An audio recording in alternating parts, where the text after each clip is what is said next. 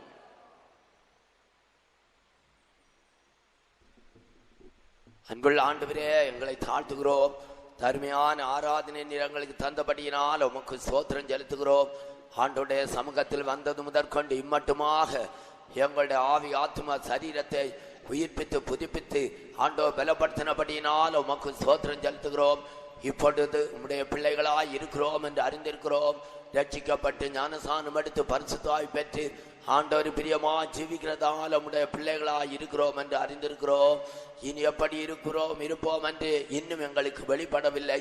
ஆனாலும் நீர் வரும்போது உம்மை முகமுகமாக தரிசிக்க போகிறபடியினால உமக்கு ஒப்பாய் இருப்போம் என்று நாங்கள் அறிந்திருக்கிறோம். ஆண்டவரே, அந்த ஆரம்ப நாட்களிலே எங்களுடைய ஆண்டவர் இந்த ஊழியத்தை மோசே, ஆரோன் இவர்கள் மூலமாக ஆண்டவரே செய்த போது அவர்கள் ஆண்டவரை காண விரும்பின பலவிதமான தரிசனங்களை பார்த்தார்கள் என்பதை மிக தெளிவாக படிக்கும்படியாக ஆண்டவர் எங்களுக்கு உதவி செய்தபடியினால் உமக்கு ஸ்தோத்திரம் செலுத்துகிறோம். ஆண்டவரே, நாங்கள் சிலுவையில அறையப்பட்டிருக்கிறபடியினால பாவத்திலிருந்து உலகத்திலிருந்து விடுதலை ஆக்கப்பட்டு ஆண்டவரே நாங்கள் ஜீவிக்க எங்களுக்கு உதவி செய்து தந்தபடியினால உமக்கு ஸ்தோத்திரம் செலுத்துகிறோம். உம்முடைய மரணத்தோடு கூட நாங்கள் இணைக்கப்பட்டிருக்கிறபடியினால ஆண்டவரே உம்மை போல ஒரு பரிசுத்த ஜீவியம் செய்ய ஆண்டவர் எங்களுக்கு உதவி செய்து தந்திருக்கிறபடியினால் உமக்கு ஸ்தோத்திரம் செலுத்துகிறோம். எனவே நாங்கள் இந்த உலகத்தில் ஜீவிக்கிற நாட்களில் எவைகளையெல்லாம் விட்டு விலக வேண்டுமோ, எவைகளையெல்லாம் விட்டு ஓட வேண்டுமோ, எல்லாவற்றையும் விட்டு விலகி ஓடி ஆண்டவரே உம்மை போல மாற எங்களுக்கு உதவி செய்து தரும்படியாய் வேண்டிக் கொள்ளுகிறோம். மோசே பாவத்திலிருந்து மோசே தண்ணியிலிருந்து எடுக்கப்பட்டது போல ஆண்டவரே பாவத்திலிருந்து எங்களை மீட்டு ஒரு மீட்பை, விசேஷமான மீட்பை எங்களுக்கு நீர் தந்திருக்கிறபடினால் உமக்கு ஸ்தோத்திரம் செலுத்துகிறோம். இந்த மீட்பு பூர்ணமடைய வேண்டும் என்று ஆண்டவர் ஆஞ்சிக்கிறபடினால ஆண்டவரே உமக்கு ஸ்தோத்திரம் செலுத்துகிறோம். அதை ஒப்பு கொடுக்க எங்களுடைய ஆண்டவர் எங்களுக்கு உதவி செய்து தரும்படியா வேண்டிக் கொள்ளுகிறோம். மோசே உம்மை தரிசித்ததாக நாங்கள் வேதத்தில் படித்தோமே, மெல்கிசேதேக்கின் முறைமையின்படியான ஒரு ஊழியத்தின் மூலமாக ஆண்டவரோடு கூட இன்னும் அதிகமாய் ஐக்கியப்பட்டு ஆண்டவரே நாங்கள் ஜீவிக்க எங்களுக்கு உதவி செய்து தரும்படியாய் வேண்டிக் கொள்ளுகிறோம். உம்மை தரிசித்ததாக நாங்கள் இப்பொழுது படித்து கேட்டோமே ஆண்டவரே, முற்றிலுமாக தேவனுக்கு ஒப்பு கொடுத்தது போல ஆண்டவரே சொந்த வாசனையான பலியாக காணிக்கையாக நாங்கள் ஆண்டவருக்கு ஒப்பு கொடுத்து நாங்கள் ஜீவிக்க ஆண்டவர் எங்களுக்கு உதவி செய்து தரும்படியாக ஆண்டவரே உம்முடைய சமூகத்தில் வேண்டிக் கொள்கிறோம். உம்மை தரிசித்ததாய் வேதத்தில் நாங்கள் இப்பொழுது படித்து கேட்டோமே ஆண்டவரே, உம்முடைய வாசஸ்தலமாக நீரிழைப்பாறுதல் ஸ்தலமாக ஆண்டவரே நாங்கள் இருக்கும்படியாக ஆண்டோட அன்பினால் உம்முடைய ஆவியினால் எங்களை நிறைத்திருக்கிறபடியினால் உமக்கு ஸ்தோத்திரம் செலுத்துகிறோம். ஆண்டவரே, மோசே அவன் உம்முடைய மகிமையை காண விரும்பியும் கூட அந்த ஊழியத்தின் மூலமாக அவனுடைய ஜீவியத்தின் அளவுக்கு ஆண்டவரே மூலமாக அவன் உம்முடைய முழு மகிமையும் பார்க்க கூடாது என்று ஆண்டவர் அவனுக்கு மறுத்து உம்முடைய முதுகில் இருந்த மகிமையை மாத்திரம் பார்க்கும்படியாக அவனுக்கு உதவி செய்து தந்தீர்.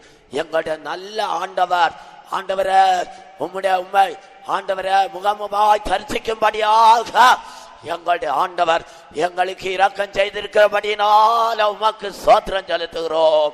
கண்ணாடியில உம்முடைய மகிமையை காண்கிறது போல கண்டு மகிமையாயிருக்கிற ஆண்டவரே ஆவியாயிருக்கிற அந்த சாயலில் தானே மகிமையின் மேல மகிமை அடைந்து அனுதினமும் மறுவப்பட எங்களுக்கு உதவி செய்து தரும்படியாய் வேண்டிக் கொள்ளுகிறோம்.